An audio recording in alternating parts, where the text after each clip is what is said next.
kita kerjakan kebahagiaan itu. Kedamaian bagi orang yang membawa damai. Kalau saudara menerima warta jemaat kali ini, disitulah ya khotbah ini saya sampaikan. Ada banyak bicara tentang kedamaian. Saudara, kalau kita membawa damai adalah orang-orang yang disebut berbahagia. Ketika Tuhan mau naik ke surga, saudara, Salom dikatakan, damai sejahtera kutinggalkan bagi kamu, ditinggalkan bagi saya dan saudara. Dan ini berarti saudara, setiap orang yang percaya, setiap orang yang mengenal Yesus Kristus, di sana ada Salom, di sana ada damai sejahtera. Atau dengan kata lain, orang Kristen pasti ada damai sejahtera. Yang setuju katakan amin. Yohanes 20 ayat ke-19, Yohanes 20 ayat ke-21, saudara, saya melihat di sana karena laptop saya dari tadi tidak bergerak. Hang nggak tahu, saudara. Tidak apa-apa, tapi tidak jadi masalah. Yang penting ada damai sejahtera. Di sana masih ada. King James Version, peace be unto you. Damai sejahtera bagi kamu sekalian, bagi kita semua. Saudara, ini kata damai. Tolong diklik selanjutnya. Arti damai. Salom menurut ini New Strong Concise Dictionary of the Word of in the Hebrew Bible. Agak jauh. Salom artinya satu, baca, kelengkapan dan kesempurnaan. Jadi kalau sempurna, lengkap, itu menjadi kita nyaman. Kalau saudara pakai baju jas ini lengkap, saya nyaman. Bagaimana kalau saya tidak bersepatu, tidak nyaman, tidak sempurna. Ya. Kemudian salom itu keselamatan, keamanan secara fisikal. Kalau kita berlingkungan rumah tangga kita dan kemudian kita berada di satu tempat itu nyaman, itu aman, berarti salom. Kemudian arti selanjutnya adalah sejahtera, sehat, makmur. Ini arti kata salom. Ya, lengkap ya, sejahtera, sehat, makmur. Kemudian kedamaian, ketenangan, kepuasan batin. Batin kita itu puas. Dilanjutkan lagi yang kelima, kedamaian dengan sesama dan Tuhan. Dan tidak terjadi perang. Di Mesir sekarang bergejolak. Di sana tidak ada kedamaian. Nonton bola ribut, berapa yang meninggal. Kemudian pergi ke ibu kota di Mesir juga terjadi konflik politik. Di Syria juga demikian.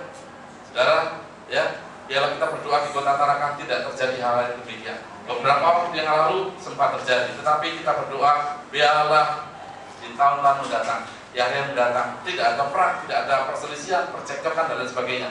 Ini ada damai sejahtera. Ini artinya salom, kedamaian dengan sesama dan damai dengan Tuhan. Saudara, kalau kita berdamai dengan sesama, maka kita bisa berdoa. Kalau saudara mau berdoa, tidak ada damai dalam kehidupan saudara, masih ada pertentangan, masih ada sesuatu masalah dengan orang lain, maka harus diadakan pendamaian terlebih dahulu. Baru Tuhan juga akan memberikan berkatnya.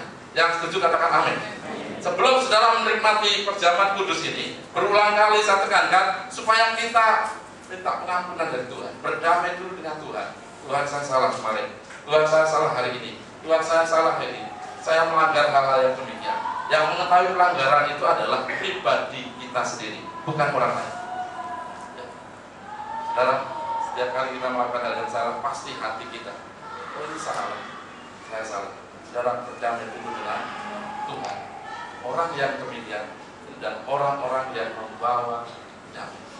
Saya lanjutkan, saudara yang dikasih Tuhan. Kehadiran Tuhan adalah Raja Salom, dan kehadiran Allah atau Yesus Kristus ini membawa damai sejahtera. Bagi saya dan saudara yang sudah memiliki Yesus Kristus, maka kita ini memiliki damai sejahtera. Bagi orang lain yang kita datangi, bagi orang lain yang kita ajak bicara, bagi orang lain yang kita ajak bergaul, maka mereka menikmati damai sejahtera dari Tuhan. Seharusnya demikian. Yang setuju katakan amin. Ini terjadi di Kana, peristiwa di Kana. Ketika ada perkawinan, saudara, di dalam Yohanes 2, mari buka dalam Yohanes 2.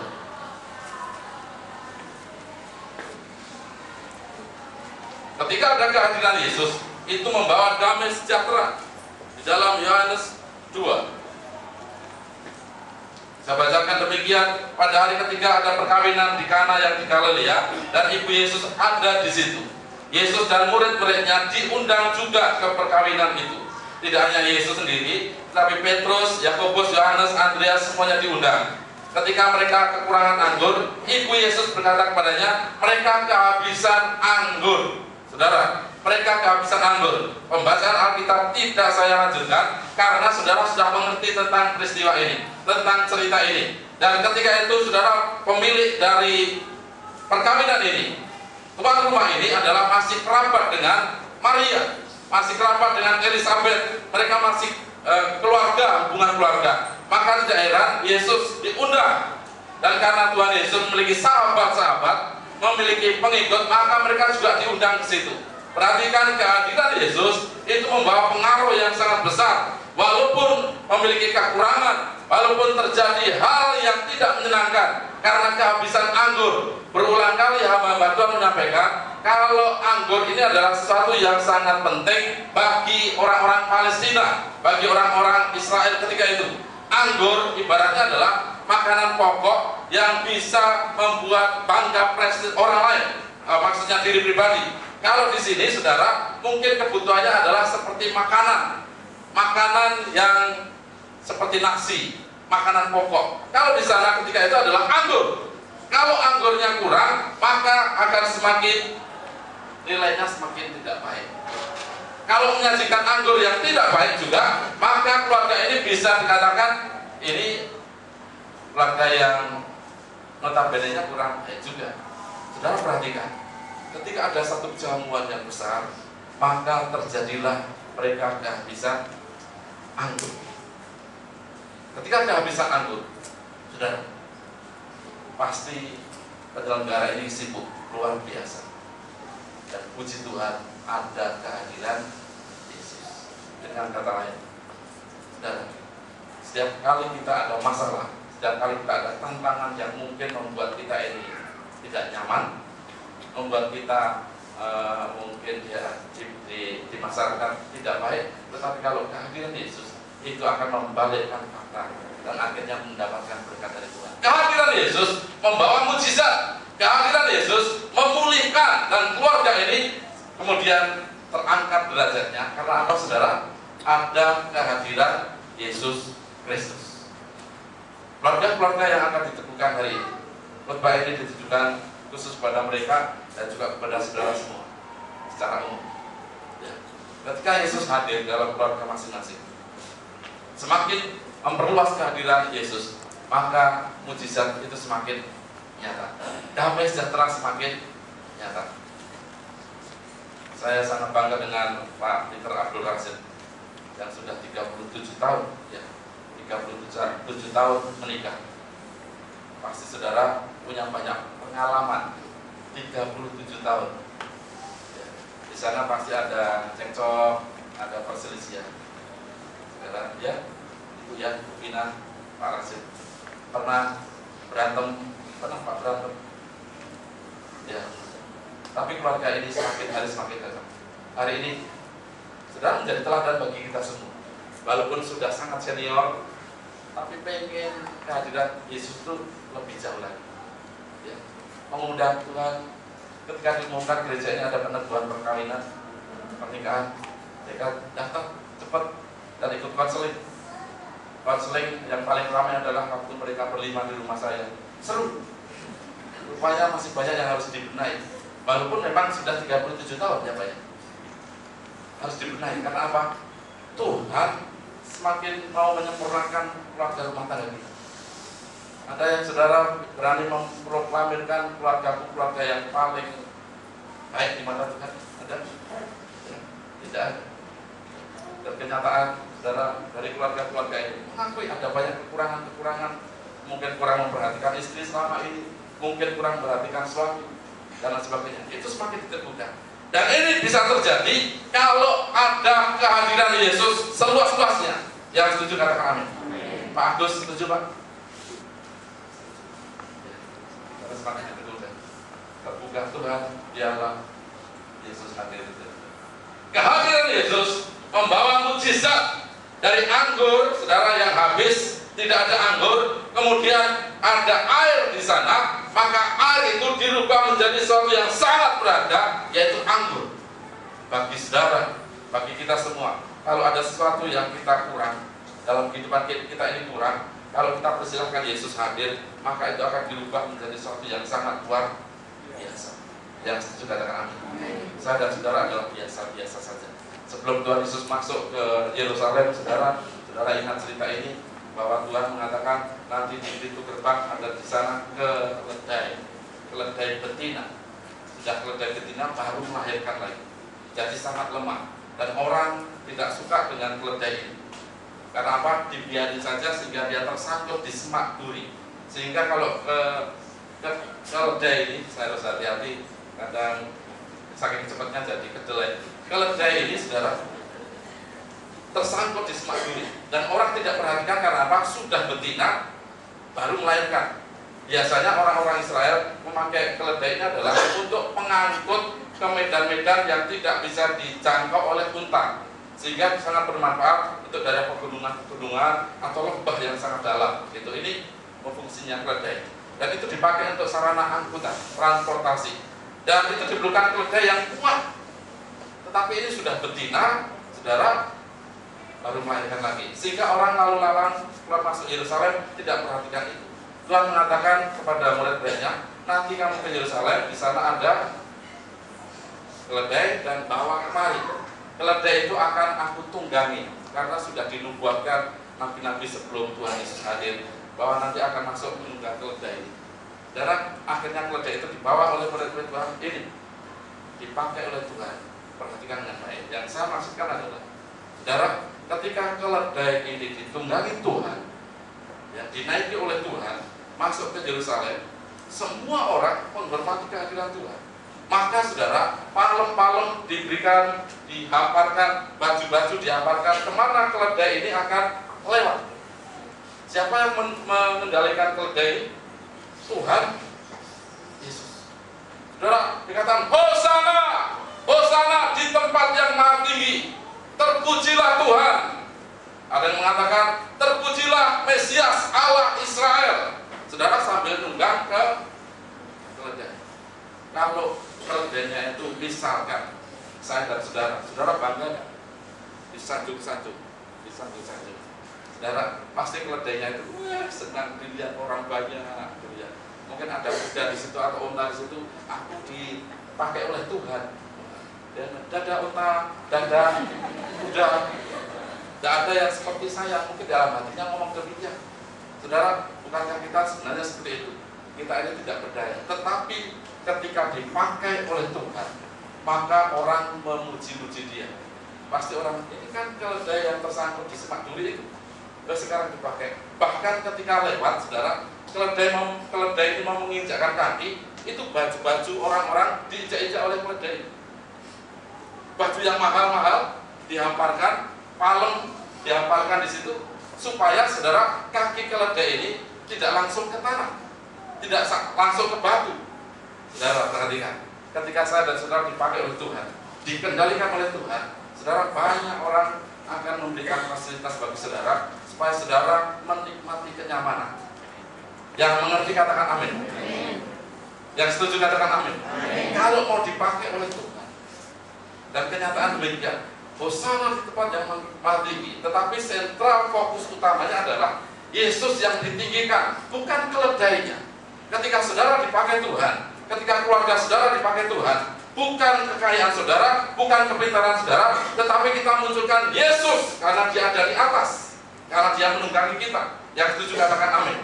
Ketika Pak David dipakai Tuhan, Pak Andi, Pak Hendy, Pak Peter, Pak Agus, keluarga ini dipakai Tuhan, diberkati Tuhan, semakin bahagia. Yang muncul di sana adalah Yesus atas keluarga ini, bukan nama masing-masing itu. Ketika gereja ini dipakai oleh Tuhan, yang muncul adalah nama Yesus Kristus, bukan nama gereja ini.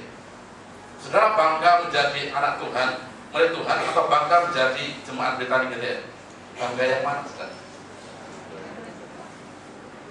Jangan hanya bangga menjadi anggota jemaat Betani saja, tetapi bangga kalau kita ini sudah diselamatkan oleh Tuhan. Yang setuju katakan amin. Saudara, itu disebut berbahagia. Berbahagia, bahasa Indonesia dalam kamus ini, bahasa Indonesia sangat baik, yaitu suasana hati tanpa rasa susah. Mari kita berharap Tuhan semakin berbahagia ketika kita hidup bersama dengan Tuhan.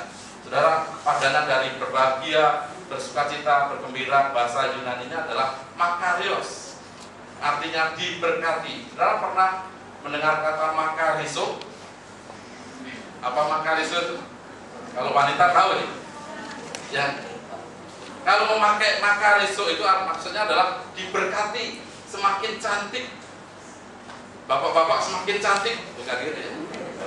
Semakin baik kalau pakai makariso, artinya itu. Makarios, dari kata makarios, diberkati. Kalau memakai itu menjadi bersukacita. Kalau saudara kehadiran Yesus Kristus, maka saudara semakin bersukacita. Yang setuju katakan amin. Sampai ke saudara, berbahagialah saudara. Allah mengatakan diberkatilah Tuhan, berkatilah Tuhan, berbahagialah, berbahagialah. Ketika bangsa Israel pecah menjadi dua, kemarin di doa malam Pak Ambar menjelaskan bagaimana Israel jadi bangsa Israel dan bangsa Yehuda. Tetapi saudara diceritakan di Yesaya kemudian menjadi satu lagi ketika kehadiran Yesus Kristus.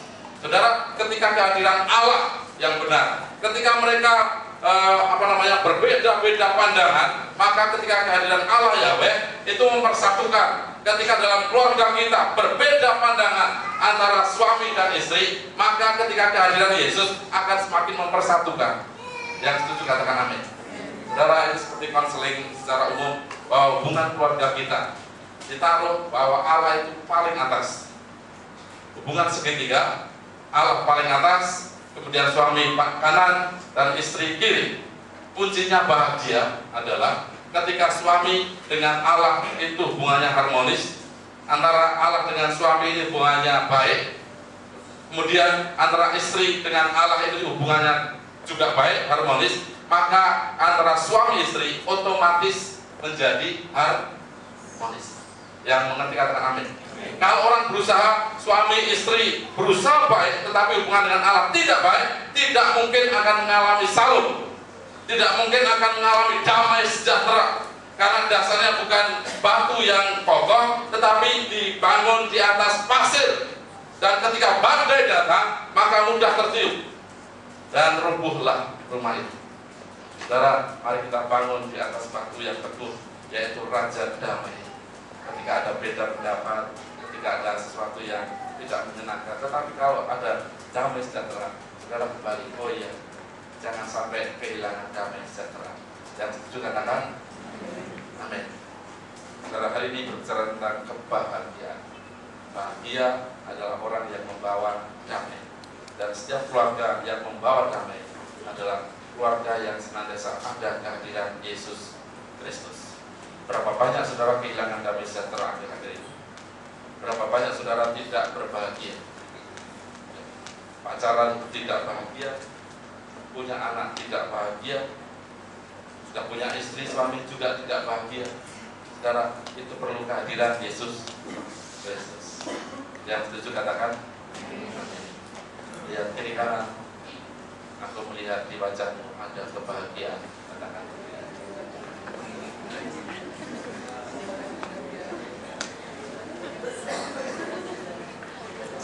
Saudara, mari kita disebut orang-orang yang berbahagia. Yang setuju katakan amin.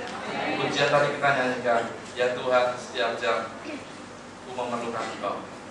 Setiap jam, setiap waktu, kalau kita memerlukan Tuhan, bagi orang yang memerlukan Allah, Allah akan hadir.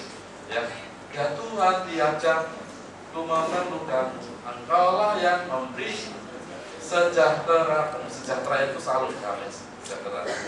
Setiap jam ya Tuhan, Engkau ku perlukan, ku datang juru selamat, berkatilah.